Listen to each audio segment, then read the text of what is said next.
Hey everyone, and welcome to another live challenger commentary from a SkillCapped expert. This guide comes from our website, SkillCapped.com, where we have over 500 Smurf commentaries by the top players and coaches, teaching you exactly how to escape the rank that you're stuck in. There's 14 brand new commentaries added each week, and a site-exclusive feature where our challenger experts will answer any and all questions that you have. All of this and so much more can be unlocked at our website, SkillCapped.com, so click the link in the description below, head to SkillCapped.com, and get the rank you've always wanted. Hey everyone, and welcome to SkillCapped's Smurf Commentaries. My name is Evanis. I'm a Challenger AD carry, and in this game we were playing Misfortune in Gold ELO. We're going to be building Lethality on her this game, and we're going to be playing with a Janna versus a Lucian Lulu. So Lucian Lulu in general is a pretty stat heavy dual lane, and Misfortune isn't really known for her ability to trade in lane. She has good poke with double ups, but it is called double up, right? Yeah, it is called double up. She has good trading with double ups, but it's not really going in for 2v2 trades. She's pretty weak in that regard. So most Misfortunes elect to either like level up W or go tier and comment and then start E for poke. But in this game, we're demonstrating triple lethality item rush. So we're gonna be building Duskblade into Serpent's Fang into Collector for maximum gold efficiency in damage. Now we also have a Viego versus Zac, and what this is going to mean is Viego is pretty much going to be useless in the earlier stages of the game. You can think of him sort of like Shyvana or something.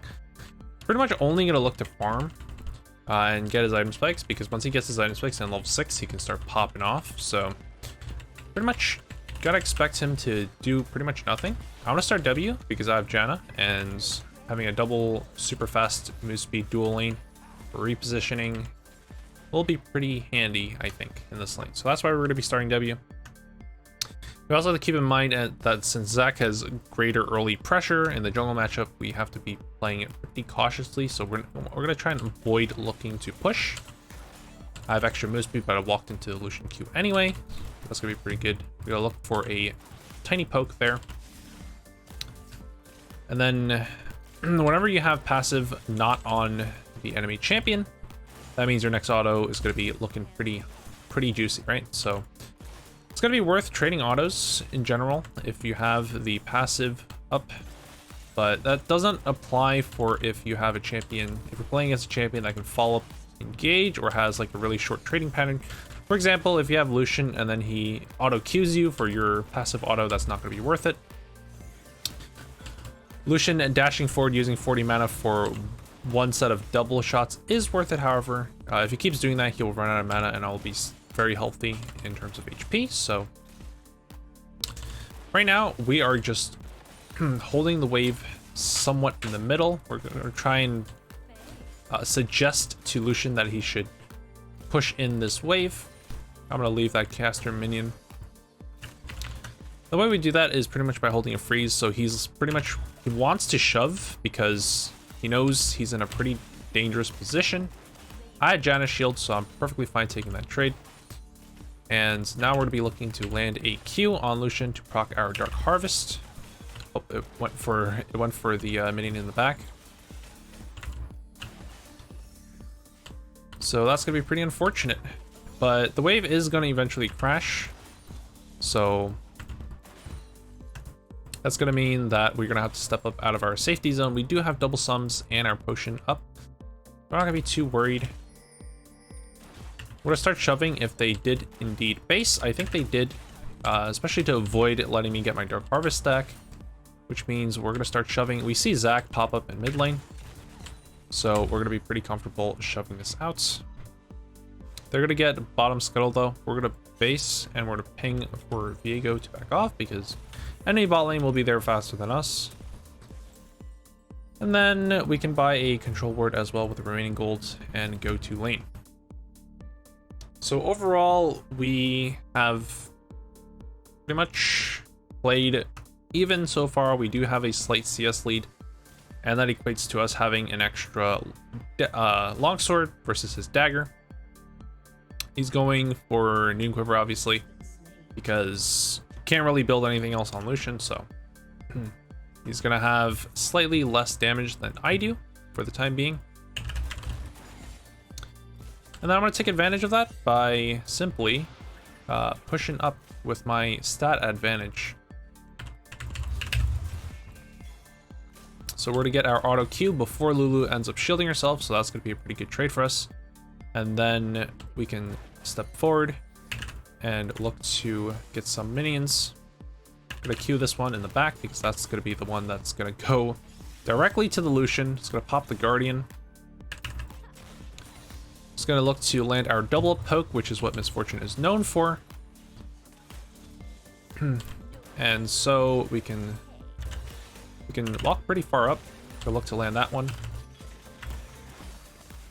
This is our Dark Harvest stack for sure. And then we should be able to land a few more auto attacks. That's gonna be first blood for us. We'll get our second Dark Harvest stack here. And I don't know why Lulu just stood still. I assume he just expected the Zac to help out. So we're gonna be able to get 2 kills there. And pretty much just look to shove in this wave and make Lucian lose a couple minions under tower. It is siege wave though, so they're not gonna lose that much. We're just shoving it in so that we can have the wave bounce mostly, and Janna's gonna go ahead and get her spell deep procs as well, so that's gonna be a-okay.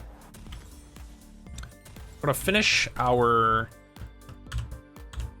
serrated dirk. We're gonna get 2 extra long swords, and then at this point could consider selling the potion and control word, excuse me, to get boots of speed, but I don't think that's really worth it, especially on Miss Fortune, that where she has extra move speed just by leveling up an ability.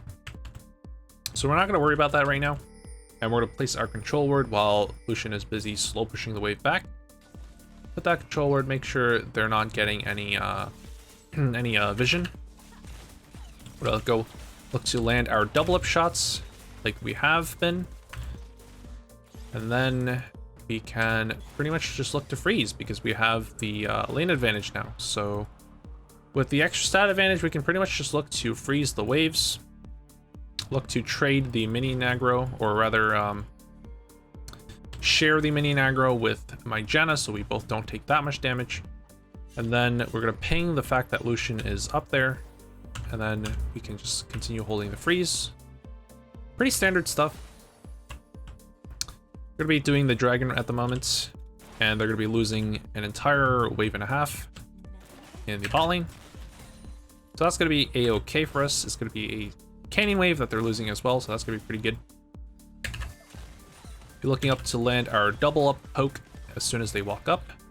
Zac can be in bot side though, we have to recognize that, so we have to be pretty cautious here, unless Vigo just walks up and secures a kill somehow.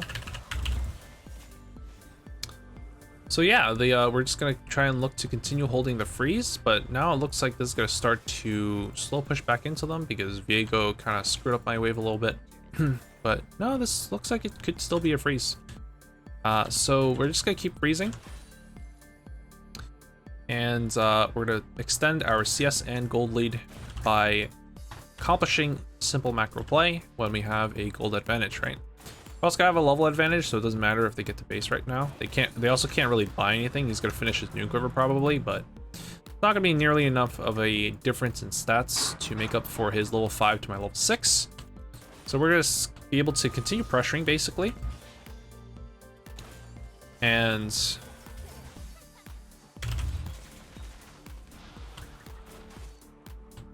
that's pretty much all we're gonna do. We're just gonna push. Eventually, this is gonna turn into a slow push, and then we're gonna use the slow push as also a stat advantage for us. He's gonna have nuke river, yes he does. And then we're gonna have this huge wave as an extra person basically.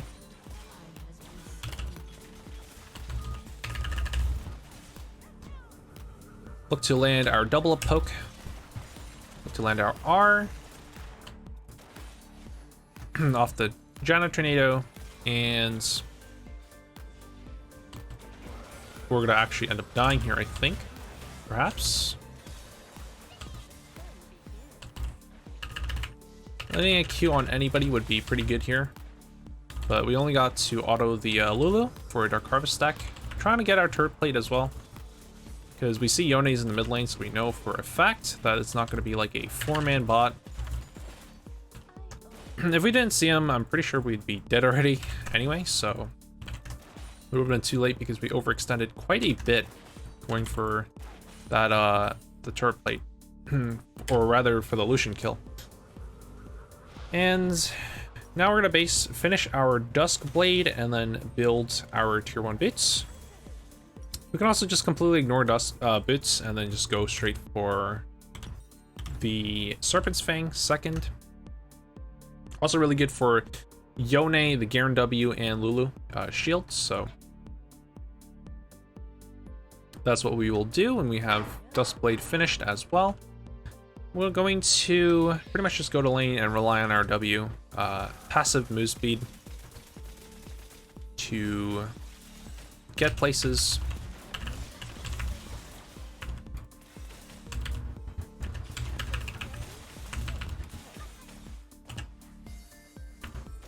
You can flash auto and just, or flash Q rather, and just kill Lucian right there, but I don't think using flash is worth killing someone that's 0-2 at this point.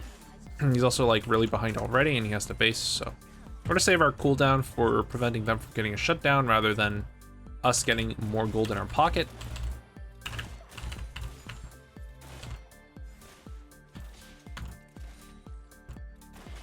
As soon as we see picks on one of the minions, we gotta walk backwards because she's gonna be looking to land a Q, right? And then we gotta watch out for possible Zac gank as well. So Janna right there with some good foresight goes for the ward over the wall. And then we still don't see Zac in top side when our team is up. There we go. We see Zac in the top side. That means we can shove forward pretty safely. We also want to see Yone on the map eventually. Otherwise, it gets kind of risky to walk this far up. And we still don't see Yone, so I'm just going to play a little bit more cautious.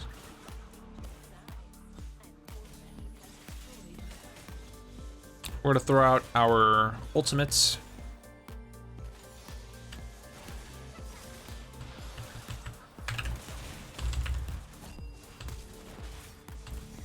Lulu's gonna be dead here. She's also kind of just trolling a little bit. We are not gonna be able to kill both of them. Lulu healed after Lucian died, which is pretty interesting. We're gonna get another turret plate. This game is pretty much over though. So I don't know, it might be worth just going mid lane at this point. Might be the correct play, but we're gonna assume that they still have the possibility of coming back here, and then we're gonna stay bot lane until we get our tower, and then properly rotate to mid and pretty much secure our leads for everybody else in the game as well.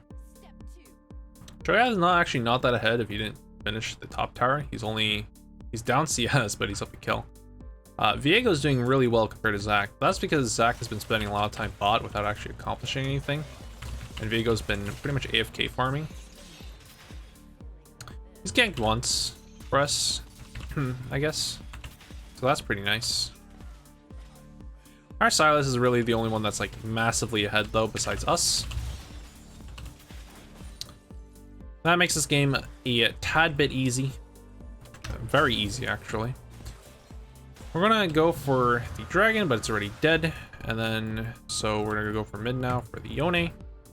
He's going to be slightly overextended for this turret. Viego walking up here is going to force him to walk upwards into me, basically. And so this is going to make this one a piece of cake.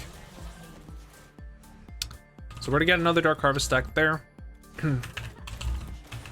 And with much luck, we will be able to probably get the tier 2 tower sieging. We have both summoners. And we have Viego to back us up. This might be an open.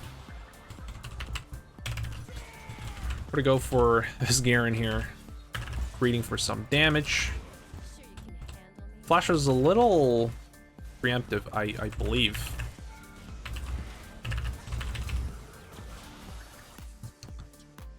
Might have not been necessary to flash there. We do have Janna ult, and I did have heal.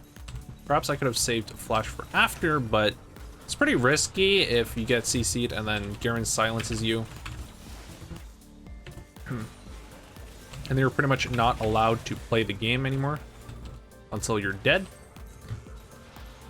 And I think Viego just suffered some of that CC chaining. We're pretty much gonna continue sieging if we can. Going for the tier 3 tower.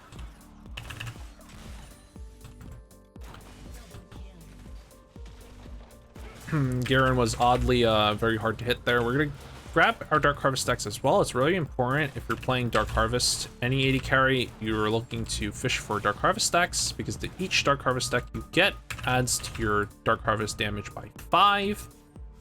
So, at least I believe that is so, unless they changed that.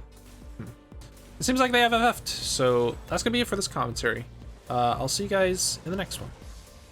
And remember, this guide comes from our website, SkillCapped.com, where we have over 500 Smurf commentaries by the top players and coaches teaching you exactly how to escape the rank that you're stuck in. Not only that, but we release 14 brand new Smurf commentaries with cutting-edge builds and meta champions every single week. And if that wasn't enough, we have a site-exclusive feature where you can ask the Challenger expert any question you want, anything you're struggling with or confused about, and are guaranteed a response by them. All of this can be unlocked for as little as $5 a month and is backed by our rank improvement guarantee. That means a full refund if you don't improve. That's not all, you also get the most comprehensive League of Legends training on the internet with over 900 videos and 150 courses teaching you exactly what you need to know to improve. So what are you waiting for? Click the link in the description below, head to SkillCapped.com and join the hundreds of thousands of satisfied SkillCapped members and get that rank you've always wanted.